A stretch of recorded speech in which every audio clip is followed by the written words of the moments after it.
বাজারে গিয়েছিলাম, বাজার থেকে নিয়ে এলাম খেজুরের গুড়, বেগুন, ধনেপাতা আর টক ফল পরিষ্কার করছি, চাটনি বানাবো।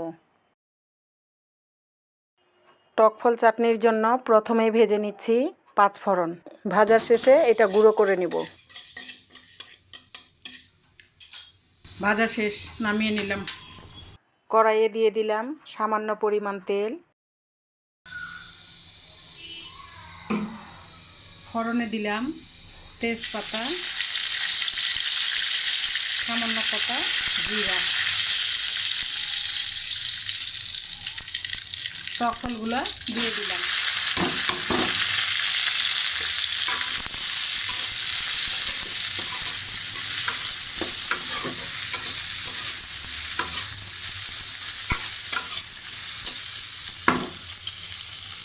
দিয়ে দিলাম পরিমাণ মতো লবণ, পরিমাণ মতো হলুদ।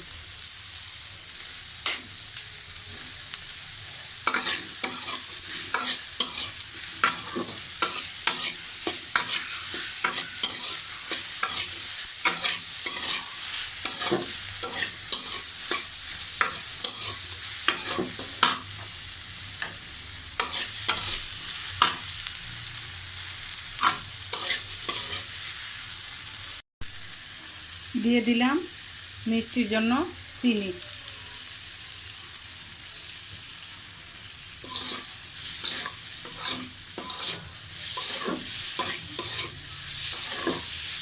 এটা যেহেতু টক, মিষ্টি দিতেই হবে, নাহলে খাওয়া যাবে না।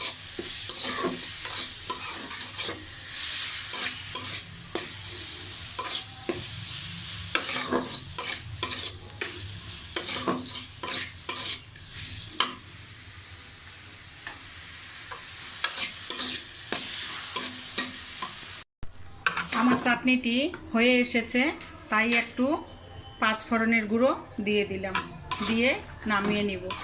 এটা নামানোর পরে আর একটু শক্ত হয়ে যাবে, এই জন্য এখনই নামিয়ে নিব।